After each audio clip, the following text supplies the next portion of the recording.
This video is brought to you by Audible.com.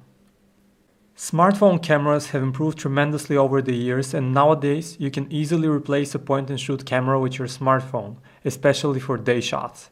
And the switch to backside illuminated sensors last year allowed for better low-light imagery. Now, in 2013, we're going one step beyond.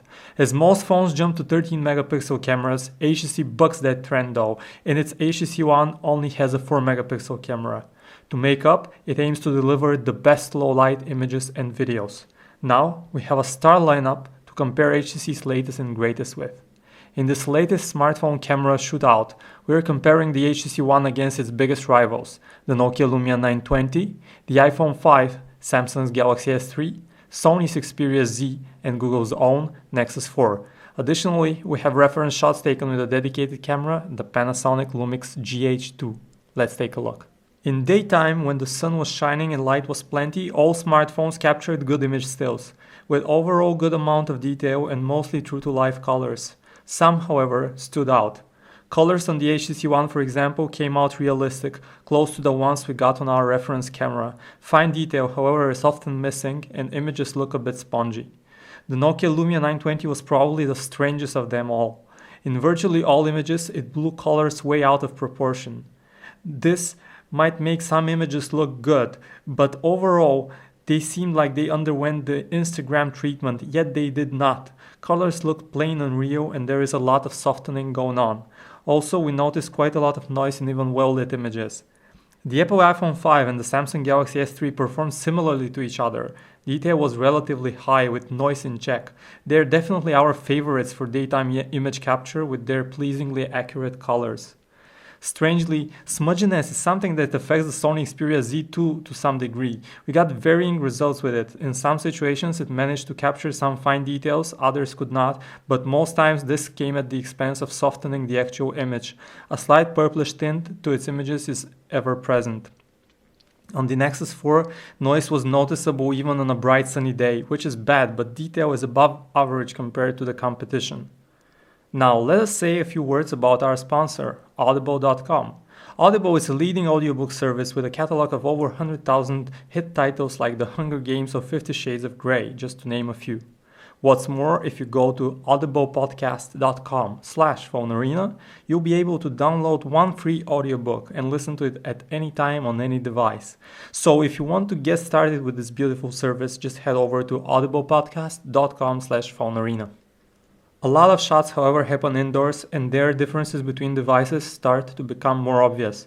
The HTC One produces artificial washed-out colors in low light. Fine detail is not excellent, but noise levels are very good and images look sharp.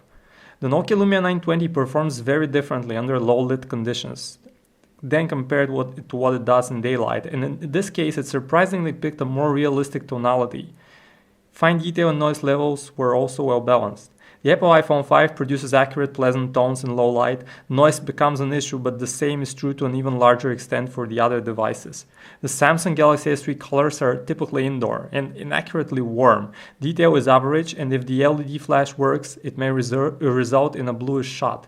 The Sony Xperia Z studio images came out with relatively accurate colors, and although detail is not the best, the handset overall did a decent job. Sunny weather or even overcast skies, you can always replace a camcorder with your smartphone, as most of them capture very good video in those conditions. With no skipped frames and a solid 1080p video output, we're pretty happy with all the devices. There were some differences though. If you're the kind of person that enjoys parties, clubs, or goes to concerts a lot, what really matters is indoor performance. Good news is that the HTC One delivers on its promises here. It captures way more light than others and is actually the only device that records usable footage from a dance party we visited. While you'd struggle to see people's faces in the dark on the other phones, you'd easily see them on footage from the HTC One. The HTC's device also brings a small revolution in sound recording on a smartphone. Not only does it capture depth in sound, it also does capture fully the higher tones for rich overall sound profile. The Nokia Lumia 920 also records distortion-free and bass-full sound, but doesn't have the full sound profile. It is a bit muffled and quieter for some reason. The rest of the devices just lack that depth and clarity, and sound, well, Just like a phone, if we had to give out a bronze medal, the Apple iPhone 5 would get it, but it's a very distant third, and the rest are even further down the list.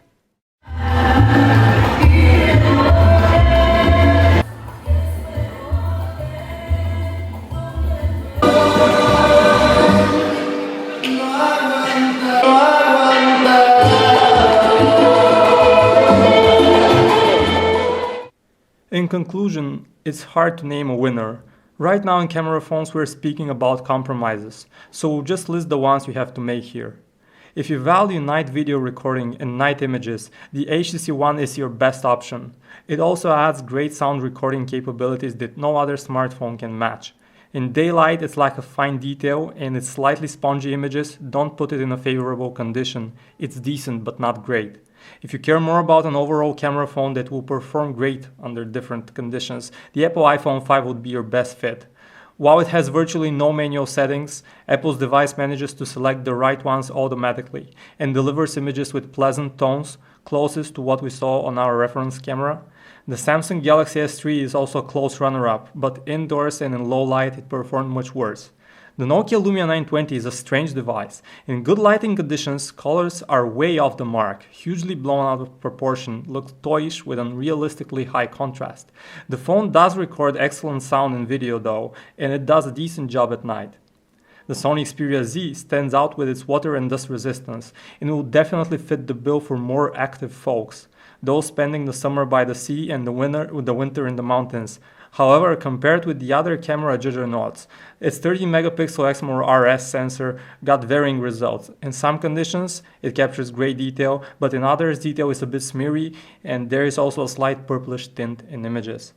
Lacking in low light performance and video recording, the Nexus 4 is behind the pack, and Google has some catching up to do to make the Nexus series a viable alternative in camera phones.